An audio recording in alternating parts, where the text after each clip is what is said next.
एक कहावत जो हम लोग बचपन से ही सुनते आ रहे हैं, जान है तो जहान है। हम सभी ने ये कहावत कईयों बार सुनी हुई है। आज इस कहावत को बदल कर बोलना चालू कर दिया गया है। इस कहावत में भी बदलाव आ गया है। बदलाव क्या है? स्वस्थ हैं तो जान है, स्वास्थ्य है तो ही जान है। अगर हम जिंदा हैं लेकिन हम दवाइयों के भरोसे या फिर हम पलंग पर लेटे हुए हैं और बोतलें चढ़ रही हैं, हमें ऑक्सीजन सपोर्ट की आवश्यकता पड़ रही है, या फिर हम चलने फिरने में असमर्थ हैं, ऐसे अस्वस्थ होते हुए जिंदा बने रहने में वो जो जीवन की सार्थकता है वो पूरी नहीं हो पाती है। तो बहुत आवश्यक है कि हम स्वस्थ रहते हुए अपने जीवन का यापन करें, और स्वस्थ रहने के लिए हमको किसी भी दवाई पर, किसी भी एक्सटर्नल सपोर्ट पर रहने की आवश्यकता ना हो। ये अगर व्यवस्था हो जाए तब माना जाएगा कि हम पूरे तरीके से स्वस्थ हैं और पूरे तरीके से स्वस्थ रहते हुए हम अपने जीवन का यापन कर पा रहे हैं। बहुत छोटी छोटी बातें होती हैं जो आपको पूर्ण स्वास्थ्य पहुंचाने में मदद करती हैं। सबसे पहले जो आपको नियमित रोज ध्यान रखना चाहिए वो है व्यायाम। अगर आप व्यायाम नहीं कर रहे हैं तो ये मान लीजिए कि आज नहीं तो कल आपको कोई ना कोई रोग घेर ही लेगा। और व्यायाम का मतलब जो लोग समझते हैं कि जिम में जाना है, या फिर कोई कराने आए हमको, या फिर हम कहीं जाकर किसी से सीखेंगे, जरूरी नहीं है। व्यायाम का सिंपल सा मतलब होता है कि आप किसी भी आयाम में अपने शरीर में से ऊर्जा का व्यय करें।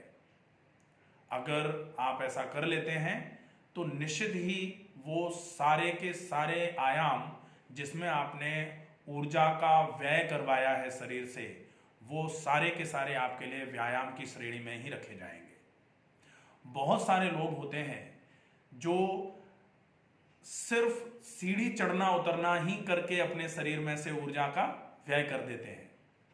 जो एक जगह से दूसरी जगह तक जाने के लिए चलने का उपयोग करते हैं, उसी में उनके शरीर में ऊर्जा का व्यय होना चालू हो जाता है। या फिर कोई अपनी जगह पर खड़े खड़े ही रस्सी कूदना चालू कर देता है, उससे भी ऊर्जा का व्यय होता है। और शरीर में जो आप आहार ले रहे हैं, ऊर्जा जिस आहार के माध्यम से आपके शरीर में पहुंच रही है, अगर उस ऊर्जा का शरीर में संचय होना चालू होगा तो वही शरीर में रोगों का कारण बनेगा। और एक बहुत अच्छी कहावत जो नेचुरोपैथी प्रिंसिपल्स के अंतर्गत रखी गई थी, deposition of metabolic end products leads to disease, ये यहाँ से आपके शरीर में रोग घुसना चालू होगा। आपको अगर इस रोग से पूरा बचना है तो आप किसी भी फॉर्म में अपने शरीर में से ऊर्जा का व्यय करवाएं। आप अगर जैसे घुटनों में, कमर में दर्द है तो आप समतल जमीन पर चल सकते हैं। अगर घुटनों कमर में दर्द नहीं है तो आप सीढ़ी, अगर जैसे छत पर जाने के लिए सीढ़ियां हर घर में होती हैं, तो अगर घुटनों और कमर में दर्द नहीं है तो आप लगभग 10 बार सवेरे खाने और 10 बार शाम को खाने के पहले सीढ़ी चढ़ना उतरना कर सकते हैं। इसको स्टेपिंग अप एक्सरसाइजेस बोलते हैं, stepping up and stepping down. तो ये दोनों ही, चढ़ना और उतरना, दोनों ही एक कोऑर्डिनेटिव एक्सरसाइज के अंतर्गत रखी जाती है, और भी शरीर में ऊर्जा जो जमा है उसका व्यय होना चालू होता है। आप प्राणायाम कर सकते हैं एक जगह पर बैठे बैठे। एक ही जगह पर बैठे बैठे आप जोड़ों का व्यायाम कर सकते हैं। जिनके जोड़ों में दर्द है, जिनको कमर में, घुटनों में दर्द है, ऐसे लोगों के लिए जोड़ों के व्यायाम का वीडियो इसमें पड़ा हुआ है, वो बहुत अच्छा है। अगर जोड़ को हिलाने में भी आपको दर्द हो रहा है जोड़ों में, या आप शुरुआती स्तर पर जोड़ों का व्यायाम नहीं करना चाह रहे हैं, तो आप एक जगह पर बैठे बैठे श्वास की क्रिया कर सकते हैं। लंबी गहरी श्वास भरना, भरी गई श्वास धीरे धीरे करके छोड़ना, ये तो करना ही पड़ेगा। अगर हम ये नहीं कर रहे हैं तो निश्चित ही आज नहीं तो कल हम में रोगों को आमंत्रित करने की प्रक्रिया शुरू कर चुके हैं और आज नहीं तो कल शरीर में रोग आना चालू हो जाएंगे। स्वस्थ रहने के लिए व्यायाम ठीक वैसे ही जरूरी है जैसे आप अगर भूख को खत्म करना चाहते हो तो आपको खाना खाना पड़ेगा। ऐसे ही अगर आप स्वस्थ रहना चाहते हो तो आपको व्यायाम करना ही पड़ेगा, ऑप्शन नहीं होता है इसमें। अगर आप व्यायाम के बिना स्वस्थ रहने का प्रयास आज कर रहे हैं तो आज किसी भी एक्सटर्नल सपोर्ट से आप अपने शरीर को स्वस्थ जरूर कर सकते हो। आपने एनिमा लगा लिया हाथों की सफाई के लिए, आपको बार बार करके खाना ऊपर की तरफ आ रहा था, आपने उल्टी की दवाई ले ली तो वो खाना फिर से आमाशय में भरा रहना चालू हो जाएगा।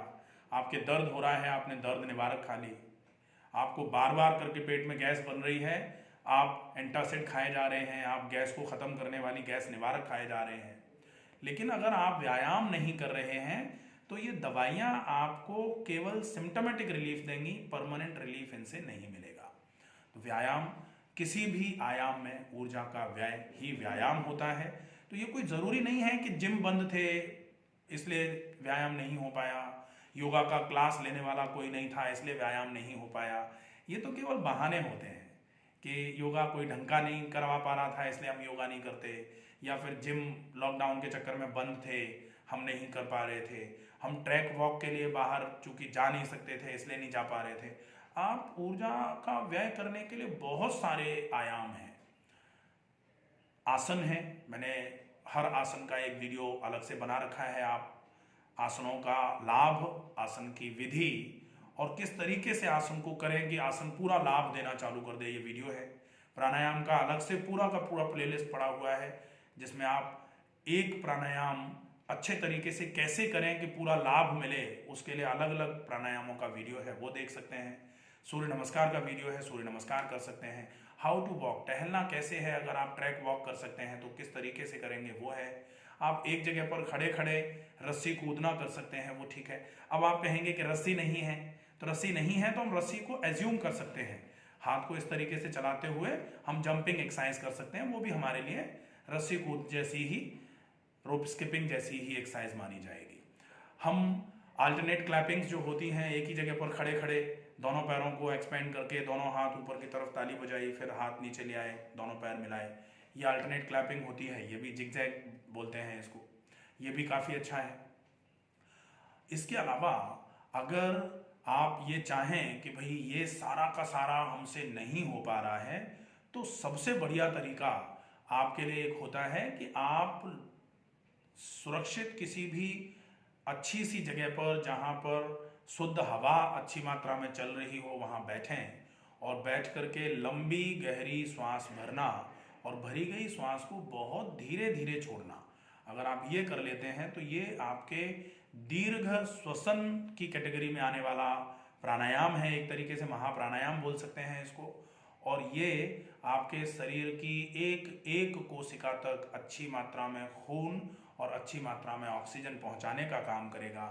निश्चित ही आपके लिए बहुत अच्छे तरीके से स्वास्थ्य वर्धक क्रिया मानी जाएगी ये। आप ये व्यायाम के बहुत सारे फॉर्मेट्स हैं, इनमें से किसी भी एक फॉर्मेट का उपयोग कर सकते हैं स्वस्थ रहने के लिए। अगर आपको स्वस्थ जिंदा रहना है, स्वस्थ हैं तो ही जान है, ये जो स्लोगन है इसको आप पूरा अच्छे तरीके से समझें, क्योंकि स्वस्थ नहीं है, केवल सांसें चल रही हैं तो सांसें तो बहुत सारे ऐसे लोगों की भी चलती रहती हैं जो कोमा में होते हैं, सांसें ऐसे लोगों की भी चलती रहती हैं जो वेंटिलेटर पर होते हैं।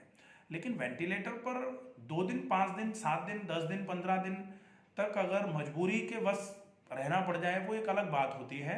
लेकिन अगर आप वेंटिलेटर पर ही कोई व्यक्ति रहे और उसमें ही उसको जीवन काटना पड़े तो फिर ऐसे जीवन को जीने में जीवन की सार्थकता नहीं होती है। ऐसे जीवन को आप अगर नकारना चाहते हैं तो फिर अभी से व्यायाम को निश्चित रूप से अपनी दिनचर्या में समावेशित कर लें, अपनी दिनचर्या में जरूर डालें। और आप अगर खाना खाना एक बार के लिए छोड़ देते हैं, भूल जाते हैं तो चलेगा, लेकिन दिन में एक बार व्यायाम करना ना भूलें। इस बात का आप अच्छे तरीके से पालन करेंगे अगर, तो निश्चित ही आपको स्वस्थ रहने में काफ़ी अच्छे तरीके से मदद मिलेगी।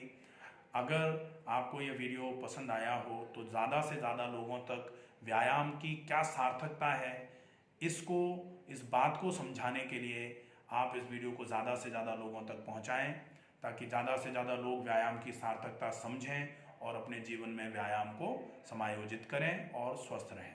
स्वस्थ रहिए, सुरक्षित रहिए। धन्यवाद।